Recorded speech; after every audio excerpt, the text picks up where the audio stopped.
We are here in the Roanoke Valley Family Studios, and today our guest is going to be Victor Lamas from North Cross School, talking about distance learning for elementary kids during the pandemic. Victor will be joining us in just a minute, so he'll be talking to us about the challenges that take place when trying to arrange distance learning for a younger set of kids, not the teenage and middle school age, but what goes on for middle or elementary school students, which is a whole different ballgame, as we all know. And you guys are all learning as work from home and homeschooling parents.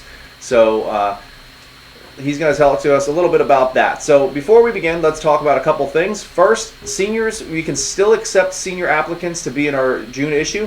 The June issue comes out in about 3 weeks, 2-3 weeks, and we will have a whole section devoted to seniors, kids, not the teenage and middle school age, within the magazine, and that will be available for you to submit your graduating senior into our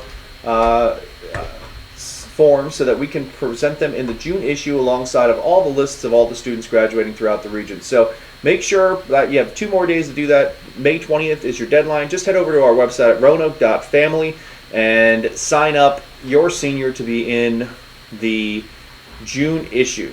Real simple, real easy, no cost to you, but that will be going on in the June issue. May 20th is your deadline. Second, Roanoke Valley Family magazine out today, or out last week. Roanoke Valley Kids out today, last week as well. A new one comes out Thursday. Both available on our website as well. So, one last thing before we bring in our guest, Victor. We have 1 more month exactly until our Royal Ball at the Taubman Museum. Unfortunately, we do not know if that's going to happen. Phase 2 in Virginia lists that you can only have social gatherings of 50 people. The Royal Ball typically joins over 400 people. So we are still trying to navigate that and try to figure out if we will be in Phase 2 or Phase 3 at that time. If we are in Phase 2, we will have to postpone the event. We have a date secured in September. So guys, if you do have tickets, or if you're planning on buying tickets for your daughter, just sit tight. We'll have an answer for you by the end of the week if we will be having the Royal Ball on June 19th. If not, we will put all the tickets will be good for the September date when we announce that. So just sit tight. I know it's every daughter's favorite event of the year, all the dads and their daughters, but we may have to postpone that event to September. So just sit tight, and we'll let you know by the end of the week. Like I said in the beginning of the show, our guest Victor from the Director of Lower School from North Cross is on the line and will be joining us right now. So let me just click a couple buttons, and with the magic of the internet, Victor should be there. Victor, are you there? I am here. Can you hear me and or see me? We can do both. It's like 2 for the price of 1, seeing you and hearing you. How you doing? I'm doing all right. I'm here in an empty room in the house. I'm not going to win any of those. Apparently, there are those like Skype or Zoom awards for like best background. Looks like I got myself out of the bronze for sure. Yeah, it's pretty plain. Pretty plain. Looks like almost like an empty closet and everything behind you. So it looks like you might have just even moved in. I don't know if that's accurate, but you might just have an empty room. It's an unused room in the house, and so. There's no indicator of personality at all. Well, we are in our house as well. We just happen to have a studio set up in our house. So pretty much every square inch of our house is filled with something. We're one step short of being, I think, hoarders. But there's something in every room. It's unbelievable. So thank you for joining us, Victor. So tell us a little bit about what you do at North Cross, so everybody gets an idea. North Cross, again, for all the listeners out there, has won our Family Favorite Award for Best Private Elementary, Middle, and High School now for 2 straight years. And they've won other local awards as well, so they're very well recognized as being one of, if not the best school for private education. So, Victor, tell us what you do at North Cross. Certainly. I've been at North Cross pretty much almost my entire adult life. This is my 21st year. I started as a 4th grade teacher and spent many, many years as a 5th grade teacher, teaching almost most subjects. And this is my fourth year as director of the lower school. So I was a public school kid, so director really translates to principal, right? And so this is my fourth year as principal of the lower school, but I also teach, I still teach an AP World History class in the high school. Wow. Okay. So what do I do? I mean, I direct lower school, or more accurately, it directs me, right? Yeah. Well, that's true. So you come in contact then and teach the high schoolers, and you are kind of overseeing that whole elementary school age, the whole school and their student body. So tell us a little bit about that. And I mean, obviously, my daughter is in middle school. I guess we'll be going into upper school next year. How much of a struggle though is it for the elementary school, the younger kids during this time? Both for the teachers and for the students themselves. I mean, it has been a challenge. It's been a challenge. Whatever school, for those of you that are watching and listening, whatever school you've been a part of, this distance learning model is not, it's not ideal, right? We've all had to adjust, adapt. It has been challenging. I will say, though, I mean, my heart bursts with pride when I really do talk about the job that our teachers have done in this time since early March, and of course our students as well. My own son's a fifth grader here and has been a part of North since he was 3 years old. I think that's the story. Is in terms of how challenging it has been. Very. Have we risen to the challenge? Yes. Our in the high school we have done a combination of Zooms and Google Classroom and tried to mimic the day as much as we can in middle school as well. The biggest challenge, perhaps, in terms of the spectrum of what you can do, and the fact that the younger you go, the less independent you are as a child, as an individual. Our teachers have done a combination of, and I assume these platforms will be known to all of you. Zoom, obviously, Looms, right? I make a lot of Looms. Loom is a platform where you kind of like Flipgrid. Loom, you can make these videos and then send them to people, and of course a combination of Google Classroom stuff that has been sent home via the mail, but really as much a personal touch as you can get with distance learning. I think our teachers have done. They have driven by homes. They have sent personal notes. They have made private Zooms. They have had as much regular interaction as they can, as is possible in this. So I couldn't be prouder of the job that our teachers have done. Everyone's working harder than they ever have before, right? Yeah, absolutely. It's kind of crazy to see it in action. I mean, I know other family members, have kids in the elementary school age, not from around here, and I know their schools are struggling with how to interact with the students and how to have that personal touch, because like you mentioned, those lower school kids, those elementary school kids for the public school setting, I guess, their attention spans aren't as strong in some cases. They are still developing a lot of key strategies and key competencies. So it's much harder for them to stay on course, I would imagine, and continue to progress to that point where they can graduate to the next grade. Correct, and that's the key. Is how do you not make these last these 12, 11 weeks? Gosh, one day sort of rolls into the other, but how is this not a lost? How do you make this not be a lost time, right? And at the very, what we think we have done, and of course, this is with the unbelievable help, obviously, of the parents at home, the family members, the caregivers, the guardians. So much has been on their shoulders, and our community. We're very lucky that North Cross has such an involved community, and the parents work so hard at this. So they have obviously been our partners in this. We hope, and for many students, we think that this hasn't been a lost time. That we haven't not just only not lost this time, but that we've kept the brain warm, and that we've actually been able to continue to progress. Obviously, we'll meet our students where they are, come when we return physically. Sure. But in my book, this hasn't been a lost time. This has been a time when the teachers have worked so hard to keep the learning going. I mean, on an individual level, I got a picture a video the other day from I think it was a 4-year-old family, a family of a 4-year-old, and their student was reading a book, and she credited the Loom videos that one of our junior kindergarten 4 teachers, our preschool teachers, Emily Vada, had made with her team, with her team in JK4, and she credited her for still, progressing the being able to read from a book. Wow. It was pretty heartwarming. Yeah, that's phenomenal. I mean, there's still, obviously, like you said, some kids are going to adapt better to, and some kids aren't. So they're going to start the school year potentially at a little bit, maybe some disadvantaged and maybe some more advantaged in the fall or whenever you guys get back to normalcy. Hopefully that's September, but I'm not going to count my chickens before they hatch. So you mentioned reading. That's great to hear that she's learning and kids are able to learn through Loom. I've actually never seen Loom, so that's kind of an interesting thing to learn about. But tell me about other subjects. I mean, you said you teach AP history in obviously in high school. So how does the importance of history for your students in high school, I guess, now more than ever?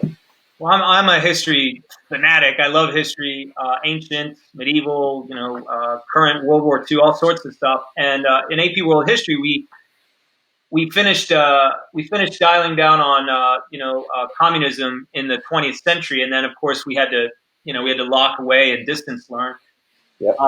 One of the things that the students constantly telling the students, like, you're living in history. This is a moment that will be spoken about. This is a time period. I mean, I always tell them you're living in history now with this sort of the information age, right? If you compare that to the beginning of the Industrial Revolution, I mean, maybe you and I are similar in that I'm a child that didn't grow up with internet and a cell phone, but now it rules it rules our lives. So we kind of have the pre-industrial, the horse and carriage and then the steam engine kind of view. Absolutely. But one of the things I have dialed down, what's the opportunity, or how do you view these as opportunities? One of the things that, you write essays and things like that, and they continue to do that, but is also, how do you use the platform? How do you use iMovie and other sort of movie making platforms to make video essays about history? And so part of the things that we've tried to do as well in the social, in this distance learning era is, well, what new skills can we acquire, right? And for me, it was having my students really sharpen their skills in making sort of media stuff, right? Those sort of, where a student might be talking and then there are images and clips in the background, and they're talking about a particular subject in history that they're passionate about. So that's, we've tried to view this as well as what opportunities are there to do something, to learn a new skill. And for me, it's been tech.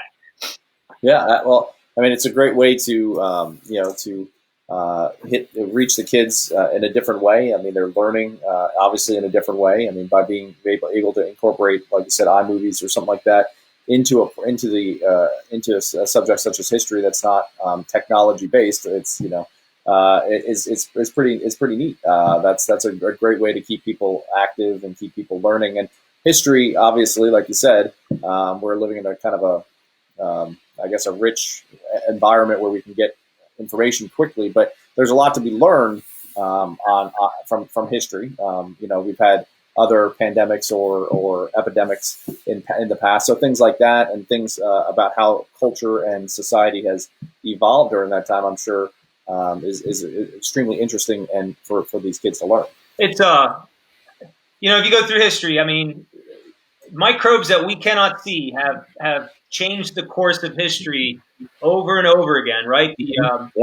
The Columbian Exchange, right, that wiped out so many indigenous folks in the New World because of the smallpox vaccine, the various plagues that weakened the Roman Empire, the bubonic plague in the medieval era, the flu pandemic, the Spanish flu, after World War I. I mean, these things change. They change history, and hopefully, we're not living in one that changes too much history. Yeah, I mean that's a great point. I mean, looking at how that has changed, and you're on one trajectory as a society or as a country, as a world, and something like that hits and happens, and then the trajectory goes askew. And hopefully ours is not hopefully ours doesn't go too far off this askew, and and we're on the right course. But of course, we're still going to take a bump, and small businesses are reeling, economies are reeling, people are without work in a lot of cases, and that's going to have an effect on everything from our election cycle to what the world looks like in 2 or 3 years. Yeah, but at the same time, talking to you about my teachers, seeing you, people are resilient. We rise to the challenge. We're flexible. We're adaptable. And I think our school has really risen to the occasion. Nothing's perfect, but as much as we can, we have. And I think this just also shows, even in Roanoke Valley, everywhere, people will rise to the occasion, and people will hopefully we can bounce back from this. And it just depends on how quick. Yeah, absolutely, absolutely. So, real quick before you go, since you're obviously a very big history buff, and you know your history quite a bit, give me an era that you would like to hop in your DeLorean and go back to, and check out. Like what time frame would you like to go into to kind of witness firsthand? You know what, I started and I always go back to my old. I was a big Roman history buff. I love Roman history, and so if I could go in my DeLorean, great Back to the Future reference. That movie still holds up, by the way. I watch it almost every week. That's what I'm addicted to that movie. I make my daughter's behind the computer right now, looking at me like I have 2 heads, but it's phenomenal. No, it's not. I think I would see what the city of Rome looked like. The Romans in many ways, were so like us in some ways, and probably in many ways were starkly different. To just see that, maybe even just spend a day in the Rome of Augustus Caesar and see what that looked like would be, for me, very interesting. Yeah, that's an extremely important time period, and like you said, there's a lot that happened during that time period that is still relevant today. I mean, a lot of the romance and the language and all the religious aspect of it. And my family actually just went there last year. I didn't get to go, but they went to Rome and got to see everything firsthand. But I got to stay in Roanoke and look at the wonderful Roanoke architecture. Well, if you ever get a chance to go, I got to go once as well, and it was, I tears to my eyes as I was looking at things that I had only seen in books, and so I really, if you ever get a chance to go to Rome, your listeners, your viewers, please do so. It's an amazing city. It's a beautiful place. Well, hopefully it'll be safe for everyone to go, a year from now or so, and everyone's vacations that they probably had planned this summer are probably on the shelf. So hopefully they can, maybe go next year. So anything else you want to share about teaching, or just students at that young age in the lower school, or history students in high school? Anything you want to share in general, just about education? Yeah, I want to, let me brag in this way. Teaching is a calling. Teachers do not get into this profession because they want to be rich. Very true. And again, in this time, I have seen, with the things that my own son is doing, watching the teachers' videos and connecting with them, it is just, once again, it's just kind of spelled out to me that my North Cross school, just like many schools out there, it's filled with people who have a calling and who are devoted to what they do, to their craft, but also to the individual, to the students that they genuinely, really, they love their students and worry about them and care about them. And that has just been, spelled out even more clearly in this time. So, I just want to, if any of our teachers in North Cross are listening and watching this, I'm so proud of all of you. And if I had to go through a pandemic, I'd go with our teachers at North Cross School. I'd go through it with them. Yeah, and it's funny. My wife was a teacher for many years, and she taught special education, all different grades and different school districts around the country before we moved to Roanoke. But I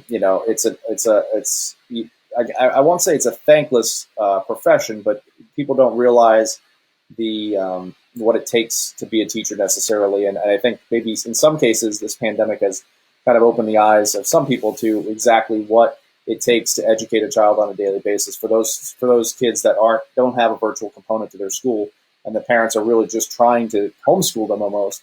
I think hopefully it opens some people's eyes on how the importance of teachers and what they do on a daily basis. I agree. And I am grateful. I mean, our parent community has been, I mean, our families have been wonderfully positive and have really supported us. So we've been lucky in that regard as well. But it is, I mean, it's a hard job, and it's hard to do, and it's very hard to do very well.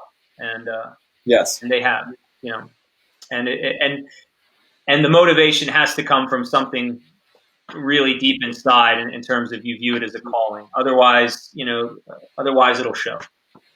Yeah, no, absolutely. It's something that you do for the love of it, and not, like you said, for the recognition or the money. It's something that you do because you want to better the lives of other people. You want to make a positive impact on your community and your world.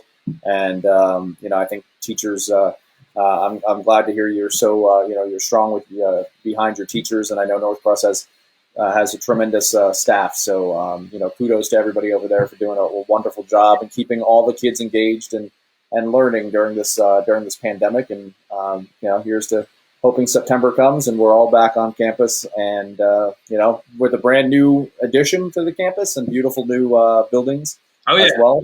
I just drove by the other day and I saw them, and they look phenomenal. So hoping September comes with no pandemic and open buildings. So me too. Well, thank you, Victor, for joining us. We appreciate it. Stay safe, and we'll see you hopefully in around after Labor Day. How about that? Sounds good. Anytime. Invite me anytime. I'd be happy to come back. It was fun. Thanks. Take care. All right. Bye-bye.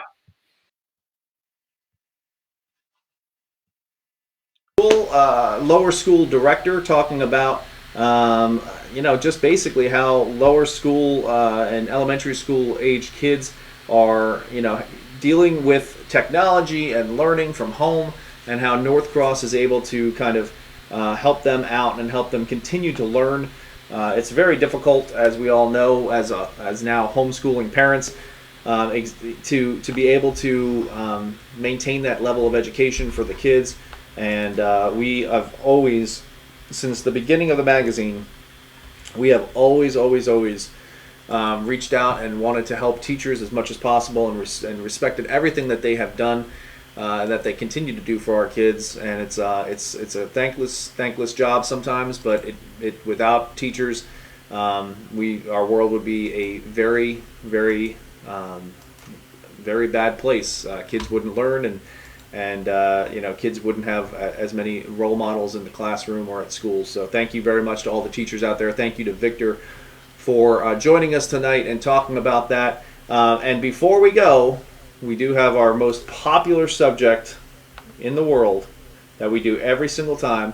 And I asked Victor if he could go back in time in his DeLorean, where would he go?